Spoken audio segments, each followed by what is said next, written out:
Welcome to bird media. నేను మీ పవన్ కృష్ణమూర్తి. బండి నడిపించాలి అంటే మనకి ఆర్టీఏ వాళ్ళు ఇష్యూ చేసేటువంటి లైసెన్స్ కావాలి, బండికి ఆర్సీ ఉండాలి, కారుకి కూడా సేమ్ ఇదే. అలాగే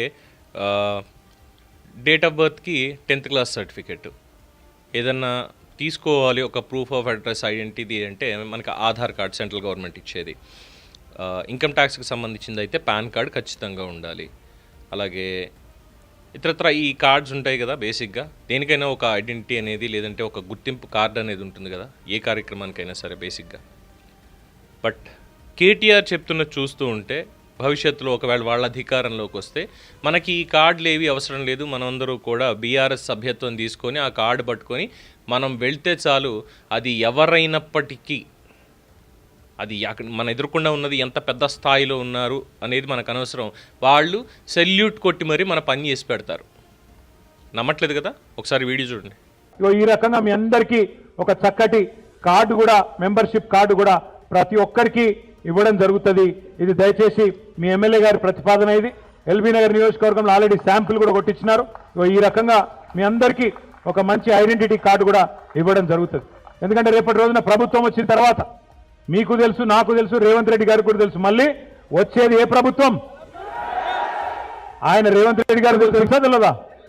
పక్కాగా తెలుసు, ఆయనకు కూడా తెలుసు. ఇంకా ఆయన ఆటలు సాగేది కేవలం ఇంకొక సంవత్సరంన్నర మాత్రమే, ఆ తర్వాత మళ్ళీ వచ్చేది మన ప్రభుత్వం. కాబట్టి ఈ కార్డు ఒక గౌరవ చిహ్నంగా మీరు పెట్టుకున్నట్టయితే రేపు ప్రభుత్వం వచ్చిన తర్వాత ఏ కార్యాలయానికి పోయినా ఏ అధికారైనా మీకు సల్యూట్ కొట్టి పనిచేసే విధంగా ఈ కార్డులన్నీ కూడా మీ జేబుల్లోనే పెట్టుకొని, ఇది కాంగ్రెస్ వాళ్ళ లెక్క దొంగ గ్యారంటీ కార్డు కాదు, బోగస్ కార్డులు కాదు ఇవి. మన మెంబర్షిప్ కార్డు కేసీఆర్ బొమ్మ ఉంటుంది, సుధీర్ రెడ్డి బొమ్మ ఉంటుంది. కాబట్టి మీరు ఏ ఆఫీస్కి పోయినా బ్రహ్మాండంగా మీకు పని జరిగే విధంగా, గౌరవం లభించే విధంగా ఈ కార్డులు కూడా తొందరలో ఇవ్వబోతా ఉన్నామని చెప్పి కూడా నేను మీకు తెలియజేస్తా ఉన్నా. సో మనం జూన్ మాసంలో మనం ఒకవైపు మెంబర్షిప్ సభ్యత్వ నమోదు కార్యక్రమం, మరొక వైపు జూలై ఆగస్టు మాసంలో కమిటీల నిర్మాణం, ఇవన్నీ చేసుకున్న తర్వాత ఇంతకుముందు నేను చెప్పినట్టు ప్రతి కమిటీకి, ప్రతి బూత్ లెవెల్ దాకా ఉండే కమిటీకి శిక్షణా కార్యక్రమాలు కూడా మీకు ఏర్పాటు చేయడం జరుగుతుంది. అదనమాట సంగతి. సో ఇది ఎలా చెప్పాలి అంటే, ఈ సభ్యత్వ కార్డు అనేది మాత్రమే ఇక లైసెన్స్ అన్నిటికీ కూడా మనం ఏదైనా చేసేయచ్చు. ఆల్రెడీ దీనికి సంబంధించి గతంలో చూసాం, ఈ రాజకీయ కార్డులు అనేది కేవలం ఆ పొలిటికల్ పార్టీ ఆఫీసుకి మాత్రమే పనికొచ్చేది తప్ప, బయటకు వచ్చామంటే అది జస్ట్ ఒక చెత్త ముక్క, అంతకుమించి దానికి వాల్యూ అనేది ఏదీ లేదు. దాన్ని పట్టుకుని ఎక్కడికి వెళ్ళినా మనకి ఏ పని కూడా అవ్వదు, ఏ పని అవ్వదు. నేను ఫలానా పార్టీ వాడిని అయితే ఏంటి, నీకు కావాల్సింది ఏంటి? ఇక్కడ పని కావడం, నువ్వు రిజిస్ట్రేషన్ చేసుకోవాలి, నువ్వు ఒకటి కొనుక్కోవాలి, నువ్వు ఒక లోన్ తీసుకోవాలి, దానికి సంబంధించి వాళ్ళు అడిగిన కార్డులు నువ్వు ఇవ్వాలి. కానీ నువ్వు ఏదో పొలిటికల్ పార్టీలో నాకు సభ్యత్వం ఉంది, నాకు ఇస్తారా చస్తారా అని తీసుకెళ్తే ఎదురుకుండా ఉన్నవాడు పళ్ళు రాలగొట్టి పక్కకు పంపిస్తాడు, అంతే కదండి.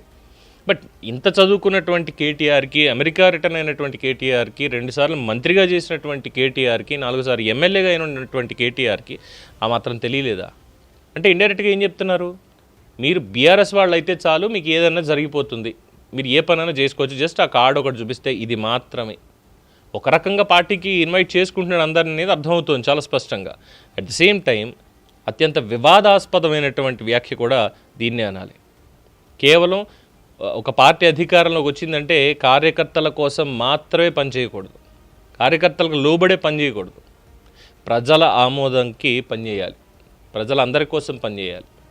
మాకు ఇంతమంది ఉన్నారు ఓటర్లు, మా ప్రభుత్వం వచ్చిందంటే ఇగో ఇంతమంది ఓట్లు వేశారు కాబట్టి వీళ్ళకే వేస్తాం, ప్రతిపక్షానికి వేసినటువంటి వాళ్ళకి ఏమీ చెయ్యమని చెప్పే దమ్ము ధైర్యం ఉంటుంది ఎవరికైనా రాజకీయ పార్టీల వాళ్ళకి? ఉండదు. ఎందుకంటే ఓట్లు పోతాయనేటువంటి భయం, అధికారం పోతుందేమో అనేటువంటి ఒక భయం. అన్ఫార్చునేట్లీ లాస్ట్ టైం చేశారు ఇలాగే. బీఆర్ఎస్ కార్యకర్తలు బీఆర్ఎస్ అంటే చాలు అన్ని పనులు అయిపోయేవి ఇది అన్నారు. కానీ ప్రజలు చూసిన తర్వాత మీ రాజకీయ పార్టీలకు సంబంధించి అయితే మీ పార్టీ ఆఫీసులో పెట్టుకోండి, అసెంబ్లీలోనో లేదంటే సెక్రటేరియట్లోనో కాదు. ఇది ప్రజాప్రభుత్వం, ప్రజలు ఎన్నుకున్నటువంటి ప్రభుత్వం కాబట్టి ప్రజల కోసం పనిచేయండి అని చెప్పి పక్కకు పెట్టి కాంగ్రెస్కి అవకాశం ఇచ్చారు. ఇప్పుడు కాంగ్రెస్ వాళ్ళు కూడా వచ్చి ఈ కార్డు పట్టుకోండి, ఇదిగో ఐడెంటిటీ కార్డు మందిది, పార్టీకి సంబంధించి సభ్యత్వం కార్డు, ఇది ఉంటే చాలు మీకు ఏదన్నా చేసేస్తాం, ఏదన్నా అయిపోతుంది అని అన్నారనుకోండి, రేపొద్దున వీళ్ళని కూడా పక్కకి తీసుకెళ్ళి బాబు కూర్చోండమ్మా, మీరు మీ పార్టీ గురించి లోపల చూసుకోండి, ప్రభుత్వం గురించి ఇక్కడ మేము వేరే వాళ్ళని పెట్టుకుంటామని పక్కకు పంపిస్తారు. మరి ఇంత నాలెడ్జ్ ఉన్నటువంటి కేటీఆర్కి ఇదేదో బీఆర్ఎస్ పార్టీ కార్డే సుప్రీం అన్నట్టుగా మాట్లాడడం అనేది ఎంతవరకు సమంజసం? మీరే చెప్పండి. చూస్తూనే ఉండండి ది బర్డ్ మీడియా.